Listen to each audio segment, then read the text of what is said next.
Dear students of 12th standard, today we are going to see Unit 3, Poem 3, All the World a Stage.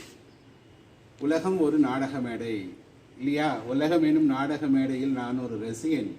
நாமெல்லாம் ரசிகர்களா? இல்லை. Written by William Shakespeare. William Shakespeare இருக்கிறாரு. நாமெல்லாம் ரசிகர்கள் மட்டும் இல்லை, நாமெல்லாம் கதாபாத்திரங்கள், நடிக்கக்கூடிய கதாபாத்திரங்கள்னு சொல்லியிருக்கிறார். Okay, 12th standard unit 3 poem 3 all the world a stage written by William Shakespeare. Okay, இப்போ நான் உங்களுக்கு ஒரு மார்க்குக்கு ஒரு ஹின்ஸ், ஒரு குளூஸ் ஒன்று தரேன். எப்படி ஞாபகம் வச்சுக்கலாம்? இந்த ஹெட்டிங், போயம் ஹெட்டிங்கையும் ஆதரையும் எப்படி ஞாபகம் வச்சுக்கலாம்னு சொன்னாக்கா, all the world a stage, world W, William Shakespeare W. Poem ஹெட்டிங்லேயும் W, ஒரே ஒரு சிங்கிள் W வந்திருக்கு. ஆதரில் ஃபர்ஸ்ட் பெனிங் லெட்டர் W வந்திருக்கு. ஸோ WWW வேர்ல்டு வைடு வெப்புங்கிற மாதிரி இதுலேயும் W வந்திருக்கு. ஆதர் நேம்லேயும் W வந்திருக்கு. Okay, all the world a stage, உலகம் ஒரு நாடக மேடை. நாடக மேடையில் நாமெல்லாம் யார்? நாம் எல்லாரும் நடிக்கக்கூடிய கதாபாத்திரங்கள். Like that of a butterfly. There are 4 stages in a butterfly. இல்லையா? பட்டர்ஃப்ளைக்கு பார்த்தீங்கன்னா வண்ணத்து பூச்சியில் 4 பருவங்கள் இருக்குது. First egg, second caterpillar, 3 pupa, 4 adult, இப்படி இருக்கு இல்லையா? அதே போல் பார்த்தீங்கன்னு சொன்னாக்கா நம்முடைய லைஃப்பில் மொத்தம் there are 7 stages. நம்முடைய வாழ்க்கையில் மொத்தம் 7 பருவங்கள். Up to the beginning start, infant, குழந்தை பருவத்திலேருந்து up to the second childhood, the last. I mean the stage which is ready to push for our exit. நம்மளை வெளியே தள்ளுறதுக்கு ரெடியாக ஒரு பருவம் இருக்கு இல்லையா? அந்த பருவம் தான் நமக்கு 7வது பருவம். Okay, let us dear students, let us see the poem now, as it is a vast one, a lengthy one. Now I am going to read the poem and just giving some explanation, then tell the total gist of the poem. All the world a stage and all the men and women merely players. All the world a stage, உலகம் ஒரு நாடக மேடை. இப்போ world நாடக மேடையோட ஒப்பிட்டுறாங்க இல்லையா? So it is what? The metaphor, the figure of speech is metaphor. ஆரம்பிங்க. இல்லை, அப்படியே பாதியில் இருக்கு. All the world a stage, உலகம் ஒரு நாடக மேடை. உலகம் நமக்கு பார்த்தீங்கன்னாக்கா நமக்கு என்ன ஷேப், அதாவது தெரியும், ஓவர் சைஸ்ன்னு நமக்கு தெரியும், பட் நமக்கு முழுமையாக தெரியாது. அது உருவப்படுத்தி நம்ம சொல்ல முடியாது. இது இப்படி தான் இருக்கும், அப்படி தான் இருக்கும், இந்த சைஸ் தான் இதை நான் பார்த்துருக்கேன்னு சொல்ல முடியாது. வேணால் நம்ம ஆகாயத்துலேருந்து வேணால் பார்க்கலாம், நமக்கு ஒரு ஷேப் கிடைக்கும். பட் அந்த மாதிரி நமக்கு அந்த முழுசான உருவம் நமக்கு அனுபவிக்க முடியல, நமக்கு தெரியல. அப்படிங்கிற பட்சத்தில் அதை ஒரு நாடக மேடையோட ஒப்புறதால தட் இஸ் மெட்டாவர், உருவகம். And all the men and women were merely players. இங்கே இருக்கிற ஆண்கள் பெண்கள் எல்லாருமே பார்த்தீங்கன்னாக்கா கதாபாத்திரங்கள். All the men and women were merely players, எல்லாருமே கதாபாத்திரங்கள். இதுவும் மெட்டாஃபர் தான். உங்களுக்கு எல்லாமே கதாபாத்திரங்கள். வருகின்ற பிறக்கின்ற ஆண்கள் பெண்கள் எல்லாருமே உலகம் என்னும் நாடக மேடையில் ஆடக்கூடிய கதாபாத்திரங்கள். Okay, they have their exit and their entrances. Exit வருதல், வெளியில் எக்ஸிட் வெளியில் போகிறது, என்ட்ரன்சஸ் உள்ள வர்றது. அதாவது உள்ள வரதை பிறப்போட ஒப்பிடுறாங்க, எக்ஸிட் வெளில போகிறத இறப்போட ஒப்பிடுறாங்க. They have their exit and the entrances, his act being and one man in his time play many parts. And one man in his time play many parts.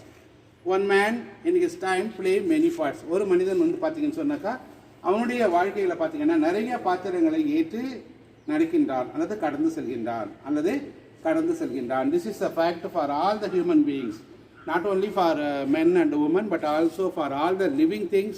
There are so many stages. Among them there are 7 notable points for the people. They are from infant to the second child. They are the infant to second child. Now I read the full poem for you. His act being 7 ages, at first the infant na kuzhandai, then the whining school boy with his satchel and shining morning face, creeping like snail unwillingly to school, and then the lover sighing like furnace with a woeful ballad, mad to his mistress' eyebrow. Then, a soldier, full of strange woes and bearded like the pod, jealous in honor, sudden and quick in quarrel. seeking the bubble reputation. Bubble reputation means அதாவது அது வந்து metaphor ஆக்சுவலாக. ஏன்னா கூழாங்கல் இது பபுள்னாக்கா அந்த நீர்க்குமிழிகள் இருக்கு இல்லையா, அதுதான் சொல்கிறாங்க. நீர்க்குமிழி வந்து ஒரு நிரந்தரம் இல்லாத ஒரு செயல்பாடு அது. அதாவது தண்ணீர் பார்த்திங்கன்னா கேட்டராக்ட்ஸ் இல்லை வாட்டர் ஃபால்ஸ்லேருந்து கீழே குதிக்கும்போது இல்லை மேட்லேருந்து பள்ளத்தில் குதிக்கும்போது அது என்ன செய்யும்னு சொன்னாக்கா வந்து அந்த நீர்க்குமிழிகள் அந்த இடத்துல தண்ணி கீழே விழுந்து வெளில போகிற இடத்துல நீர்க்குமிழிகள் நிறையா வரும். But within a second it will collapse. ஒரு சில வினாடிகளில் பார்த்திங்கன்னா அது மறைஞ்சிரும். அதே போல் பப்புள் ரெப்புடேஷன் அப்படின்னு சொன்னாக்கா நிரந்தரம் இல்லாத ஒரு நற்பெயர்க்காக வந்து அந்த ஸ்டேஜில் வந்து அவங்க விருப்பப்படுவாங்க. That is seeking bubble reputation means metaphor. Even in the cannon's mouth and then the justice. Even in the cannon's mouth, அதாவது பீரங்கியினுடைய துளை குண்டு பாயக்கூடிய துளையில் இருக்கும்போது கூட அவங்க நேர்மையாக நடக்கணும்னு நினைப்பாங்க. யார் இது லவர் ஸ்டேஜ் கிடையாது, அதுக்கு அடுத்த ஸ்டேஜ் சோல்ஜர் ஸ்டேஜில். So it is personification. In fine round belly with good cap and leaned, with eyes severe and beard of formal cut, full of wise sauce and modern instances, and so he plays his part. The sixth age shift into a lean and slippered pantaloon with spectacles on nose and pouch on side. With spectacles on nose and pouch on side. மூக்கு கண்ணாடி போட்டிருப்பாங்க. சைடில் பார்த்தீங்கன்னா ஒரு பணப்பை ஒன்று money purse இது சுருக்கு by மாதிரி ஒன்று தொங்கிட்டு இருக்கும். With spectacles and nose and pouch and side. This is imaginary. இது ஒரு கற்பனை தான். இது ஃபிகர் ஆஃப் ஸ்பீச் வந்து இதுக்கு imagery. Is youthful hose well saved a world wide for his shank and his big manly voice turning again towards childhood treble pipes and whistles in his sound last scene of all that ends this strange eventful history in second childhoodness and mere oblivion, sans teeth, sans eyes, sans teeth and taste and sans everything. This is the last stage. Okay, dear students, now we can see about the other. William Shakespeare, he was born on 1564 to 1616. Over a period of 52 years, he lived in the world. He was born on 1564 and died in 1616. He was a prolific writer. He wrote so many poems of 14 lines, sonnets and other literary works, many, so that he was now also getting a place in the 21st century in the history of the world. உலக வரலாற்றில் வந்து 21வது நூற்றாண்டுலேயும் Shakespeare இடம்பெறான்னு சொன்னாக்கா அவருடைய அற்புதமான படைப்புகள் தான் அது காரணம். நிறைய he composed so many songs and literature, writing works, ballads and sonnets also. Sonnets means a poem of 14 lines.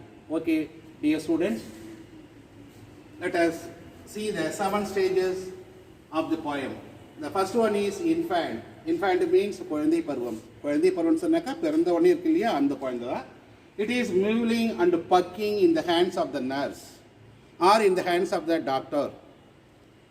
The infant, newborn baby is mewling and pucking. மீன் கத்துது இல்லையா, அது அந்த பனிப்பெண் அந்த இருக்காங்க இல்லையா, நர்ஸ் இருக்காங்க இல்லையா, அவங்க கையிலேயே யூரின் போயிடுறது, பாத்ரூம் போயிடுறது, ஒன்றுமே தெரியாது அந்த குழந்தைக்கு.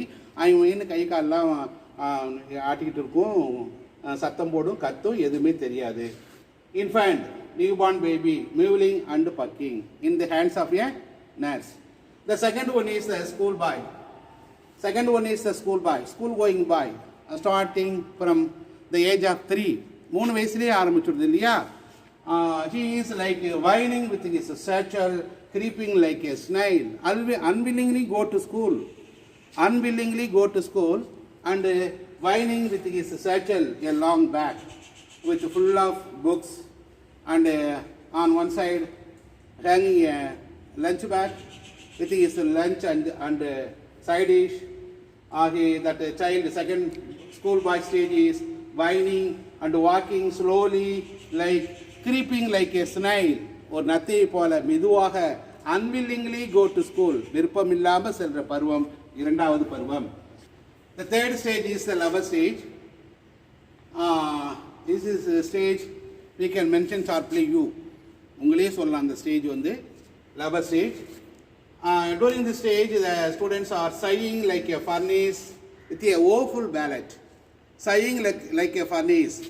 உலைக்களம் அல்லது அடுப்பு, பெரிய அடுப்பு, இந்த இராணுவ அந்த கூடாரங்கள்லாம் வச்சு நிறைய ஒரு ஆயிரக்கணக்கான பேருக்கு சமைப்பாங்க இல்லையா, அப்போ ஒரு சவுண்டு வரும் பாருங்கள் அந்த உலைக்களத்தில், ஒன்று ஒரு சவுண்டு வரும் பாருங்கள். அந்த சவுண்டோட ஒப்பக்கூடிய பெருமூச்சு விடுபவர்கள் இந்த ஸ்டேஜில், லவர் ஸ்டேஜில் உள்ளவங்க எதுக்காக பெருமூச்சு விடுறாங்க? sighing like a furnace with a woeful ballad, a sad tale, story or sad ballad, small songs, composing small songs or writing small songs regarding or about their lovers, about her personality or about his personality, about his eyes or talkings, hairstyle or body condition like that. This is the lover stage. நிறையா கற்பனை கவிதைகள்லாம் எழுதுகிற பருவம் தான் இது. அடிக்கடி பார்த்தீங்கன்னு சொன்னாக்கா sighing like a furnace, உலைக்களத்திலிருந்து வரக்கூடிய ஓசையை போல் பெருமூச்சு விட்டுக்கிட்டு இருப்பாங்க. அவங்களுடைய லவர்ஸை பற்றி நிறையா கவிதைகள் கட்டுரைகள்லாம் எழுதுவாங்க அந்த stage. Then the fourth one is the soldier. In this stage, they take strange oaths. ஒரு திடகாத்தியமான வியக்கத்தக்க உறுதிமொழிகள்லாம், ஓத்ஸ் உறுதிமொழியெல்லாம் எடுத்துப்பாங்க. பியர்டட் லைக் பாட், சிறுத்தையை போல அந்த மீசை, ரொம்ப கம்பீரமான மீசை வச்சுருப்பாங்க அவங்க. Sudden and quick quarrel, they are ready to quarrel very often, ready to get angry very often. அடிக்கடி அவங்களுக்கு கோவம் வந்துடும், சண்டை போடுறதுக்கு ரொம்ப ரெடியாக இருப்பாங்க. They are ready to do for the nation at any cost or at any level. They are ready to meet the challenges. நிறைய எந்த பிரச்சனையாக இருந்தாலும் அதை அவங்க தயாராக இருப்பாங்க, அதை சந்திக்கிறதுக்கு வந்து அவங்க தயாராக இருப்பாங்க. That is the fourth stage. Then the fifth one is the justice stage. Fair round belly, eyes severe, beard formal cut. இந்த ஸ்டேஜில் பார்த்தீங்கன்னு சொன்னாக்கா பியர்டெலாம் வந்து ஃபார்மல் கட், தாடியெல்லாம் பார்த்தீங்கன்னு சொன்னாக்கா ட்ரிம் பண்ணியிருப்பாங்க. பியர்டுன்னா தாடி, முஸ்டேஜ் அப்படின்னா மீசை, MOUSHTAG, முஸ்டேஜ்னு சொன்னாக்கா மீசை, பியர்டுன்னா தாடி. Okay, justice. Fair round belly பார்த்தீங்கன்னாக்கா நிறையா அந்த இராணுவ கூடாரங்களில் இருக்கும்போது, அந்த கேம்பில் இருக்கும்போது நிறையா கோழிகள் எல்லாம் சாப்பிட்டு சைடில் பார்த்தீங்கன்னா நல்லா பெரிய தொப்பை இருக்கும் அவங்களுக்கு. ஐஸ் சிவியர், கண்கள் பார்த்தீங்கன்னா ரொம்ப கொடூரமான ஒரு கடுமையான ஒரு பார்வையை உடையவர்களாக இருப்பாங்க. பியர்டு ஃபார்மல் கட், தாடியெல்லாம் பார்த்தீங்கன்னாக்கா ஃபார்மலாக பார்த்தீங்கன்னா அழகாக ட்ரிம் பண்ணியிருப்பாங்க அவங்க. Okay. Then the sixth one is the lean pantaloon. They put the specs on the nose. மூக்கில் அந்த இதில் பார்த்தீங்கன்னாக்கா கண்ணாடி போட்டிருப்பாங்க. And then they became lean. கால்லாம் பார்த்தா ரொம்ப மெலிஞ்சு போயிருக்கும். The lean pantaloon பார்த்தீங்கன்னாக்கா அந்த பேண்ட்டெல்லாம் பார்த்தீங்கன்னா ரொம்ப லூஸாக இருக்க மாதிரி இருக்கும். அவங்களும் இழைச்சி தான் போயிருப்பாங்க. பவுச் ஆன் சைடில் பார்த்தீங்கன்னா பணப்பை ஒன்று தொங்கிட்டு இருக்கும். பணப்பைன்னா பெரிய பேக்கில் ஜஸ்ட் ஃபார் அது என்ன சொல்லலாம், அவங்க எக்ஸ்பென்ஸ்க்காக கூட இருக்கலாம். சைடில் ஒரு பணப்பை தொங்கிட்டு இருக்கும். அண்டு பிக் மேன்லி வாய்ஸ், ஒரு கம்பீரமான ஒரு குரல். எந்த ஸ்டேஜில்? சிக்ஸ்த் ஸ்டேஜில். லீன் பேண்டாலூன், தொடர்ந்து கால் செட்டெல்லாம் போட்டிருப்பாங்க, கண்ணாடி போட்டிருப்பாங்க அவங்க. ஃபார்மல் கட், தாடி எல்லாம் அழகாக ட்ரிம் பண்ணியிருப்பாங்க. தொப்பை ரொம்ப பெருசாக இருக்கும் அவங்களுக்கு.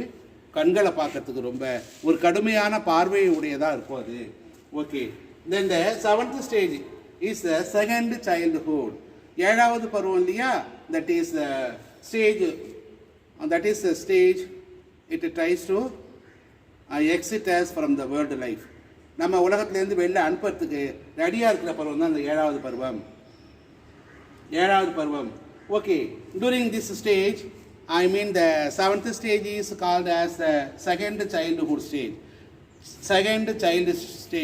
During this stage, once again, as it is the last stage, that people, those who are in that stage, become once again the first stage, the infant stage.